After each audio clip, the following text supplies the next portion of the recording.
여러분, 우리가 사는 세상 모든 일에는요, 그 때가 있습니다. 타이밍이 있어요. 그래서 시대와 시기를 분별할 줄 아는 사람은요, 위기를 기회로 삼습니다. 위기라는 말에는요, 두 가지 뜻이 들어 있습니다. 하나는 위험이라는 말이 들어 있고요. 하나는 기회라는 말이 들어 있습니다. 그래서 위기는요, 위험과 기회가 동시에 복합되어 있어요. 이걸 어떻게 대처하느냐, 어떻게 반응하느냐에 따라서 위기가 또 다른 기회가 되기도 하고, 이 위기를 통해 한층 더 성장하고 성숙하게 되기도 합니다. 그러나 이 때를 놓치면 후회해요. 낙심합니다. 이 일로 인해서 우리 마음이 얼마나 힘들게 되는지 모릅니다. 하나님이요, 우리가 사는 날 동안 이 때와 시기를 잘 분별하고 지혜롭게 우리가 살아간다면 뭐 이보다 더없이 유익한 일은 없을 겁니다. 여러분, 그렇기 때문에 우리가 날마다 말씀을 의지해서 주님께 묻고 또 물어야 합니다. 하나님과의 친밀함 속에 하나님, 이때가 그때입니까? 하나님, 이때가 정말 하나님의 때입니까? 확인하고 물어서 정말 하나님, 나는 연약하지만 하나님의 은혜와 도우심을 힘입어 오늘 하루도 힘차게 살아가시는 우리 모든 성도님 되시길 주님의 이름으로 축원합니다. 오늘 말씀은요, 이 페르시아의 왕으로 있던 에스더와 그가 어린 시절 부모님을 일찍 여의고 고아로 자랄 때에 안타까운 마음에 그를 딸같이 양육한 모르드게가 둘이 서로 주고받는 이야기가 오늘 말씀에 담겨 있습니다. 근데 그 내용의 중심은 뭐냐면 이 유다 민족이 한 10개월의 시간을 두고 페르시아의 이 아하수에로 왕의 조서를 통해서 진멸당할 것이다라는 국가와 민족의 위기 앞에서 주고받는 말씀이 기록되어 있어요. 이 사태의 원인은 모르드게에게 있었어요. 그러니까 아하수에로 왕이 하만을 페르시아의 2인자로 삼고 모두 다 이 하만에게 엎드려 절하라고 하는데 유독 한 사람, 이 모르드게만 절하지 않는 거예요. 왜 그런가 이렇게 살펴봤더니 역사적 배경을 갖고 있었다라고 말씀을 드렸습니다. 그죠? 1000년 전에 무슨 일이 있죠? 출애굽할 때 어린아이와 노약자들을 이 하만의 선조인 아말렉이 저들을 뒤에서 후미를 공격한 거예요. 나중에 이스라엘이 나라가 세워지고 사울 왕이 초대 왕으로 세워질 때에 하나님이 사울 왕에게 말하죠. 이 아말렉 족속을 완전히 진멸하라라고 명령을 합니다. 근데 사울 왕이 어떻게 하죠? 보기에 좋은 짐승들, 양과 소와 가축들을 다 살려둬요. 그리고 이 아각 왕과 그의 왕족들을 살려둡니다. 하나님이 사무엘을 통해서 묻죠. 이 가축 소리에는 무엇이고 저들은 왜 살려두었습니까? 이 좋은 짐승을 살려둔 이유는 하나님께 제사 드리기 위해서 살려두었습니다. 사실은요, 이 사람들의 시선, 사람들의 그 눈치를 보고 있던 사울 왕이었어요. 그 일로 말미암아 어떻게 해요? 시간이 흐른 후에 지금 이 사단이 난 거예요. 이 아각의 후손인 이 하만이 페르시아의 2인자가 되어서 유다를 진멸하기까지 하려고 하는 것입니다. 그러니까 모르드게가 생각한 것보다 훨씬 더 큰 보복을 준비하는 거예요. 그러니 모르드게가 가만히 있을 수가 없죠. 큰일 난 겁니다. 자신의 이 무릎 꿇지 않은 이 행위로 말미암아 내가 죽는 건 괜찮은데 우리 민족이 페르시아 전역에 살고 있는 유다 백성들이 다 하루아침에 진멸당하는 건 너무나 큰일인 거 아닙니까? 그래서 이렇게 성경이 기록하고 있는데 5절 6절을 보시면 이렇습니다. 3장 5절 6절에 하만이 모르드게가 무릎을 꿇지도 아니하고 절하지도 아니함을 보고 매우 노하더니 그들이 모르드게의 민족을 하만에게 알림으로 하만이 모르드게만 죽이는 것이 부족하다고 생각하고 아하수에로의 온 나라에 있는 유다인 곧 모르드게의 민족을 다 멸하고자 하더라. 1월인데 당시 페르시아의 전통, 이 바벨론부터 이어져 내려온 페르시아의 전통은 뭐냐면 어떤 큰 일을 행하기에 앞서서 제비를 뽑는 문화가 있었습니다. 1월 달에 제비를 뽑는데 몇 월이 걸렸냐면 12월 13일이 뽑힌 거예요. 만약에 2월이 뽑혔으면 한 달 안에 다 진멸당하는 거예요. 12월이 뽑히니까 한 10개월, 11개월의 시간차를 벌어두게 하나님이 역사하신 거죠, 배후에서. 여러분, 이제 그 시간에 조치를 취해야 돼요. 그 시간에 하나님이 개입하셔야 돼요. 하나님이 역사하시지 않으면 우린 지금 다 죽게 생긴 겁니다. D-Day가 선포되었고 수산성과 페르시아 전역에 조서가 전달되었습니다. 12월 13일에는 페르시아 전역에 살고 있는 유다 민족들은 다 죽을 줄 알아라. 우리가 유다 민족이면 어떻게 했어요? 술렁입니다. 두려워합니다. 어쩔 줄 모릅니다. 큰일 났습니다. 시간이 점점 다가올수록 위태롭습니다.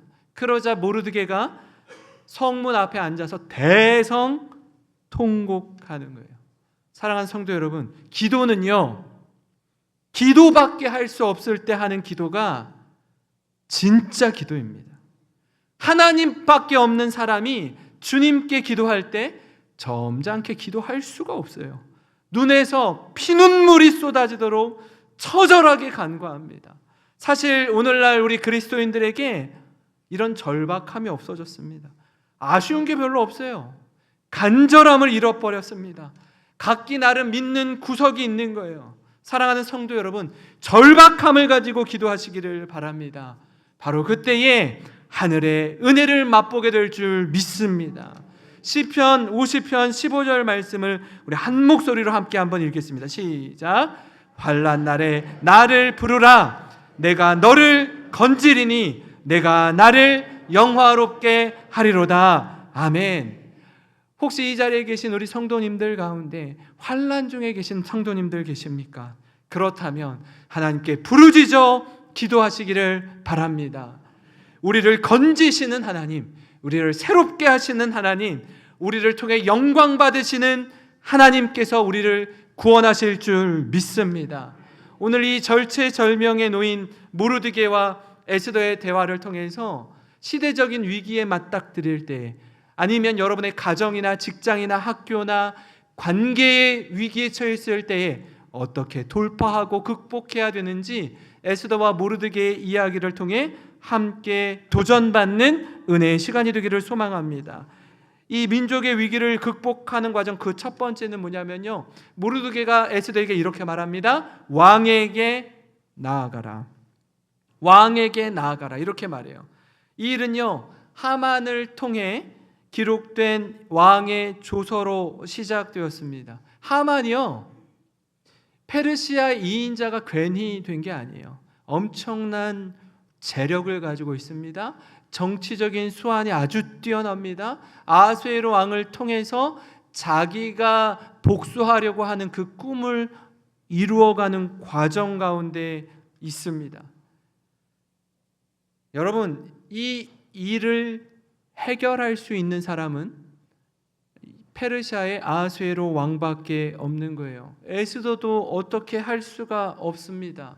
이 일을 해결하기 위해서 아하수에로 왕을 만날 수 있는 유일한 유대인이 누구죠? 에스더밖에 없어요. 왕의 얼굴을 보고 왕에게 이런 부탁을 할 수 있는 유일한 유대인은 에스더밖에 없어요.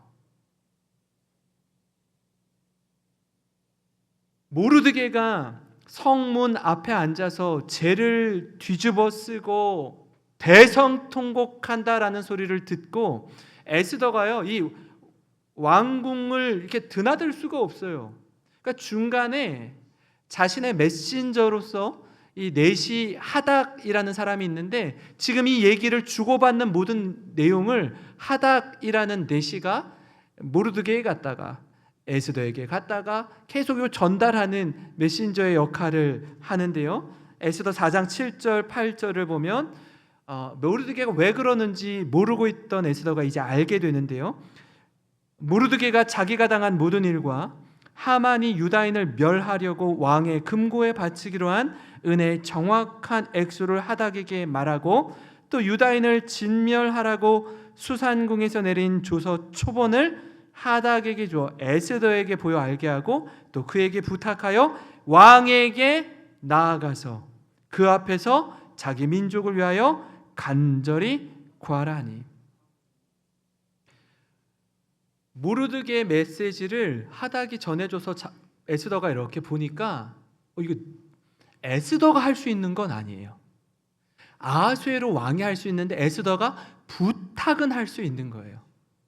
근데 문제는 뭐냐면 당시에 왕과 왕후의 부부 관계가 대등하지 않았다라는 거예요. 왕의 힘이 워낙에 강하다 보니까 왕후여도, 여러분 그 에스더 1장에서 왕후 와스디가 어떻게 폐위되었는지 보셨잖아요. 술이 거하게 취했을 때 일로 와서 좀 신하들에게 당신의 미모를 한번 좀 뽐내봐. 이것 거부했다가 폐위된 거 아니에요? 힘이 어마어마합니다. 당시 아하수엘의 왕권이 엄청났다라고 이렇게 기록하고 있는데요. 그가 전쟁에 나갈 때 전쟁을 이끄는 장군에게 아들 둘이 있었대요. 아들 둘이 있으니까 이 아들 둘을 데리고 전쟁에 나가서 아들 둘을 잃어버리면 자신의 대가 끊기는 거잖아요. 그래서 아하수에르 왕에게 정중하게 부탁했다라고 합니다. 왕이시여, 제게 아들 둘이 있는데 하나는 좀 집에 두고 하나만 전쟁에 출전하면 안 되겠습니까? 부탁드립니다. 이렇게 이야기를 했다고요. 아하수에르 왕이 첫째를 데리고 내 앞으로 데리고 오라고. 첫째가 이렇게 왔어요. 모든 군사들이 보는 앞에서 단칼에 목을 베어버렸어요. 다 나를 따르라고. 이런 사람이 아하수에르 왕이에요. 그 앞에 나아가는 것, 부르지 않았는데 나아가는 것, 이건요 목숨을 건 행위입니다. 여러분, 근데 모르드게가 뭐라고 해요? 지금 왕에게 나아가라 라고 이야기하는 거예요. 민족의 구원을 위해 앞장서 달라는 겁니다. 사랑하는 성도 여러분, 우리 인생 가운데 사람이 해결할 수 없는 문제에 직면할 때가 있습니다. 우리가 한다고 했는데 모든 걸 다 시도해 봤는데 안 돼요. 힘으로도 안 됩니다. 능으로도 안 됩니다. 오직 하나님만이 해결할 수 있는 그 문제를 두고 바라기는 그 주님 앞에 담대히 나아가는 모든 성도님 되시길 주님의 이름으로 축원합니다. 여러분, 이 이야기를 들은 에스더가 굉장히 당황합니다. 그리고 자초지종을 설명해요. 이 문제가 보통 문제가 아니기 때문에 그렇습니다. 이 자칫하면 민족이 진멸되기 전에 에스더 자신의 목이 날아갈 수도 있는 상황이에요. 그래서 모르드게에게, 사촌 오빠 모르드게에게 자신의 이야기를 이렇게 이야기합니다. 간단하게, 내가 자칫 잘못해서 나아갔다가는 오직 죽이는 법이요, 이렇게 얘기해요. 오직 죽이는 법이요. 곤란한 입장에 처한 에스더가 모르드게에게 이렇게 말합니다. 10절과 11절입니다. 에스더가 하닥에게 이르되 너는 모르드게에게 전하기를 왕의 신하들과 왕의 각 지방 백성이 다 알거니와 남녀를 막론하고 부름을 받지 아니하고 안뜰에 들어가서 왕에게 나가면 오직 죽이는 법이요, 왕이 그 자에게 금규를 내밀어야 살 것이라. 이제 내가 부름을 입어 왕에게 나가지 못한 지가 이미 30일이라 하라 하니라. 왕 후여도 예외가 없어요. 왜냐하면 그때 당시 문화가 그랬대요. 엄청난 대제국의 황제이잖아요. 그러니까 이 황제를 살해하고자 하는 그 음모들이 곳곳에서 도사리고 있는 거예요. 그러니까 왕이 부르지 않았는데, 콜링하지 않았는데 왕 앞에 딱 나타난다는 건 뭐냐면 왕을 살해할 의도가 있다라고 해석해서 주변에 있던 이 경비 요원들이 그냥 단칼에 죽이는 거예요. 단칼에 죽이는 거예요. 그런 사인으로 받는 거예요. 그래서 부르지 않았는데 왕 앞에 나아가면 왕이 금규를 내밀어야, 보여주어야 생명을 유지할 수 있었습니다. 근데 설상가상으로 에스더가 왕에게 나아가지 못한 지 벌써 한 달이 더 됐죠. 그러니까 너무 오랫동안 왕비를 부르지 않은 거예요. 그런데 왕비가 나타난다? 불편할 수 있죠. 왕의 심기를 건드릴 수 있습니다. 그래서 더욱 조심스러운 거예요. 사촌 오빠인 모르드게에게 내가 잘못하면 죽을 수 있습니다 라고 이야기합니다. 그때 모르드게가 다시 한번 이렇게 말합니다. 이때를 위함이 아니냐. 저를 따라해 볼까요? 이때를 위함이 아니냐. 다시 한번요. 이때를 위함이 아니냐. 13절 14절을 보시면 모르드게가 그를 시켜 에스더에게 회답하되 너는 왕궁에 있으니 모든 유다인 중에 홀로 목숨을 건지리라 생각하지 말라. 이때에 내가 만일 잠잠하여 말이 없으면 유다인은 다른 데로 말미암아 노임과 구원을 얻으려니와 너와 내 아버지 집은 멸망하리라. 내가 왕 후의 자리를 얻은 것이 이때를 위함이 아닌지 누가 알겠느냐 하니. 여러분, 모르드게가 굉장히 날카롭고 분명한 어조로 이렇게 말합니다. 이 위기 상황을 하나님이 그냥 보고 계시지 않을 것이다. 이때 내가 잠잠하여 말이 없으면 단언컨대 유다인은 다른 데로 말미암아 구원과 노임을 얻지만 너와 내 아버지 집은 멸망할 것이다. 그 서두에 제가 말씀드렸잖아요. 에스더 1장을 시작할 때 에스더서에는 하나님이라는 단어가 단 한 번도 기록되어 있지 않다라고 말씀드렸습니다. 여기서 모르드게가 말하는, 그죠? 뭐라고 하죠? 네가 만일 잠잠하여 말이 없으면 유다인은 다른 데로 말미암아 노임과 구원을 얻으려니와. 다른 데로 말미암아 누구를 가리켜요? 하나님을 가리키는 거예요. 하나님이 우리를 구원해 주실 것이고 너와 내 아버지 집은 멸망할 것이다. 내가 왕후가 된 것은 이때를 위함이 아니냐는 거예요. 오늘 이 순간을 위해서 하나님이 준비시킨 것 아니냐는 겁니다. 한홍 목사님의 책을 보면요, 이 에스더서를요 이렇게 표현하고 있어요. 순간을 위해 평생을 준비한다. 지금 바로 이 순간 내가 너에게 너의 민족이 유다 민족이라는 걸 지금까지 숨기라고 했는데 이제는 바로 이때 너의 민족이 어떤 민족인지 커밍아웃 할 때가 왔다라는 거예요. 이때를 위해서 하나님이 지금까지 너를 생명사계 속에 보호해 주시고 지켜주셨다라는 것입니다. 모르드게를 비롯한 유다 백성은요, 이 위기 앞에서 기도만 하고 있을 수는 없어요. 뭔가 액션을 취해야 돼요. 가만히 있으면 시간이 지나면 다 진멸당할 위기 가운데 있습니다. 누군가는 나서야 돼요. 누군가는 깃발을 들고 앞장서야 돼요. 누군가는 총대를 메고 죽음의 땅을 향해서 나아가야 돼요. 그렇지 않으면 모두 다 죽게 되는 것입니다. 왕 앞에 나아갈 수 있는 유일한 사람, 사실 그 열쇠를 아하수에로 왕이 가지고 있었고 그 열쇠를 하만이 들고 있습니다. 그렇게 모든 것이 끝난 듯이 보였습니다. 그러나 바로 이 순간을 위해 숨겨둔 비장의 카드가 있습니다. 바로 에스더입니다. 이날을 위해, 대반전의 역사를 이루기 위해 베일에 가려둔 에스더였습니다. 자신이 누구인지 그동안 숨긴 채 숨죽여 지냈습니다. 이제는요, 더 이상 숨길 수 없는 상황이에요. 이제는 자신이 누구인지 어느 민족인지 드러나야 할 때입니다. 그러나 무작정 왕에게 나아갈 수 없어요. 다혈질의 왕입니다. 손 하나 까딱하면 바로 목이 날아갑니다. 그래서 우리는 우리 자신을 더욱 의지할 수가 없습니다. 살아계신 하나님 앞에 엎드려야 합니다. 모르드게가 에스더에게 한 말을 여러분 꼭 기억하시기 바랍니다. 이때를 위함이 아닌가.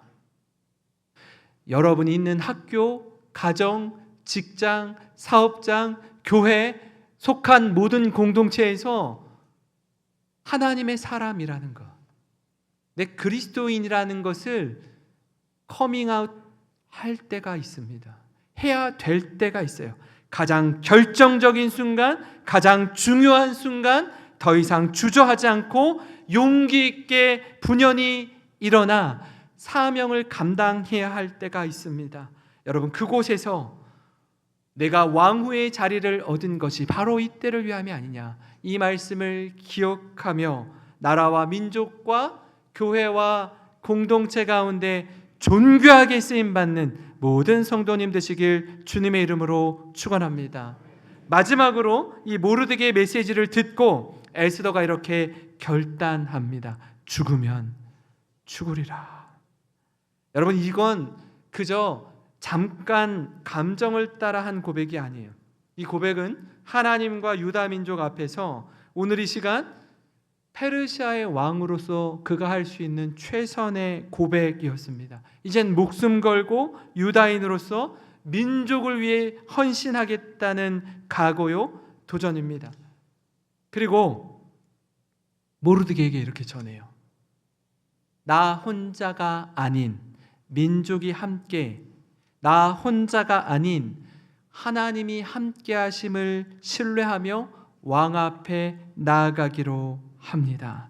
16절 말씀을 우리 한번 같이 읽어보겠습니다. 시작. 당신은 가서 수산에 있는 유다인을 다 모으고 나를 위하여 금식하되 밤낮 3일을 먹지도 말고 마시지도 마소서. 나도 나의 시녀와 더불어 이렇게 금식한 후에 규례를 어기고 왕에게 나아가리니 죽으면 죽으리이다 하니라. 아멘. 수산에 있는 유다인을 다 모으고 나와 함께 밤낮 3일 금식하며 기도하라는 거예요. 여러분, 먹지 않는 것은요 어느 정도 할 수 있습니다. 마시지 않는 건요 하루만 해도요 탈수 현상이 일어나기 시작해요. 3일을 하는 건 목숨 걸고 하는 거예요. 물을 입에 대지 않고 버티는 건요 쉽지 않습니다. 그는요 왕에게 나아가기 전에 누구에게 나아가죠? 누구에게 나아가요? 하나님께 나아가는 거예요. 다시요. 왕이 세상의 키를 가지고 있는 것이 아니라 하나님이 세상의 키를 가지고 계신 분임을 에스더는 확신했습니다. 믿으십니까? 여러분, 우리가 중요한 사건이 있을 때, 중대한 문제 앞에 설 때에 그 누구도 아닌 하나님께 나아가 엎드리시는 성도님 되시기를 간절히 소망합니다. 그 하나님께서 응답하실 것이고 그 하나님이 세상 역사를 주관하는 분임을 믿으시기 바랍니다. 그래서 하나님께 간구하는 거예요. 먹고 마시는 것을 뒤로하고 하나님의 얼굴을 구하는 것입니다. 주여 은혜를 주옵소서.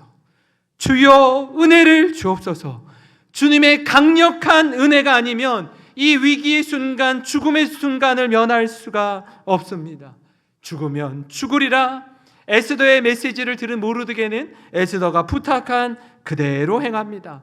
에스더와 모르드게를 비롯한 유다 민족이 하나님 앞에 금식하며 기도하는 것입니다.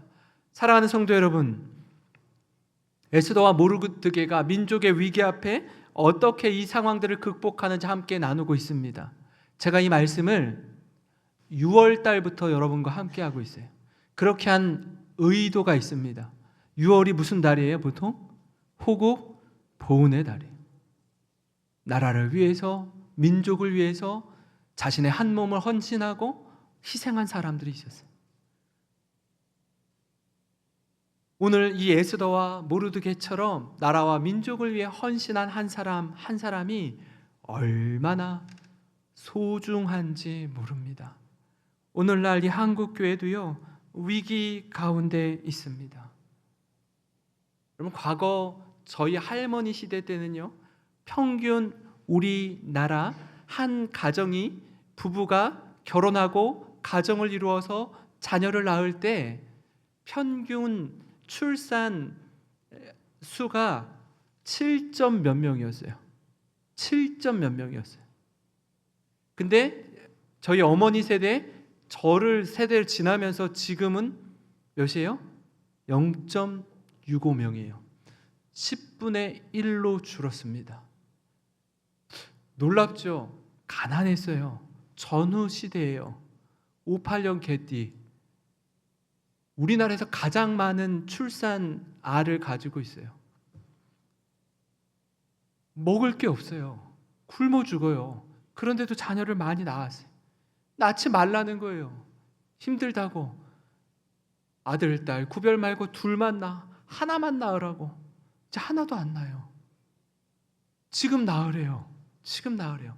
그때는 맞고 지금은 왜 틀려요? 미래를 바라보지 못하면, 시기와 때를 분별하지 못하면 전 세계에서 소멸될 국가 1위 후보가 대한민국이에요. 심각해요. 심각해요. 애들이 없어요. 애들의 울음소리를 들을 수가 없습니다. 이 시대적 사명 앞에서 역사를 잊은 민족은 미래가 없다라고 하는데, 시대마다 하나님이 나라가 여기에 이르기까지 헌신한 우리 연로하신 어르신들이 계십니다. 오늘의 우리 교회가 있기까지 헌신한 수많은 어르신들이 이 자리에 앉아 계세요. 이 믿음의 바통이 계속해서 계승될 수 있도록 위하여 기도하고 눈물로 씨를 뿌리는 우리 모든 성도님들 되시기를 주님의 이름으로 축원합니다. 오늘 말씀을 기억하며 우리 같이 찬양하고 함께 기도하겠습니다.